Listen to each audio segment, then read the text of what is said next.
ওনার বাড়ি কোথায়? ব্রাহ্মণবাড়িয়ার লোক ব্রাহ্মণবাড়িয়া ছাড়া ভিন্ন কারাগারে থাকবে কেন? পরিষ্কার ভাষায় বলতে চাই, মুক্তাদির সাহেবকে ব্রাহ্মণবাড়িয়ার কারাগারে আনা হোক, আমরা তাকে দেখতে চাই। ব্রাহ্মণবাড়িয়া বিশ্বরূপ থেকে বিরাসরের মোড় পর্যন্ত 16 জনকে পাখির মতো গুলি করে হত্যা করেছে মুক্তাদিরের হুকুমে। আমরা তার ফাঁসির কাস্টে প্রকাশ্যে জ্বলতে দেখতে চাই।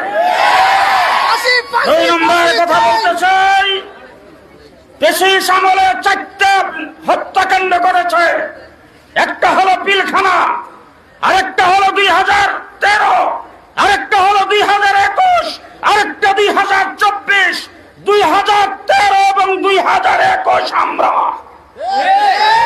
আমরা 2টা হত্যাকাণ্ডের শিকার হয়েছে। সুতরাং আগামীকাল জুলাই ঘোষণাপত্র দেওয়া হবে। আমার সংগ্রামী মহাসচিবকে দাওয়াত করা হয়েছে, আমাকেও দাওয়াত করা হয়েছে। আজকের সমাবেশ থেকে দাবি জানাতে চাই, জুলাই ঘোষণাপত্রে ব্রাহ্মণবাড়িয়ার 21-এর সেই ঘটনাও করতে হবে। 2013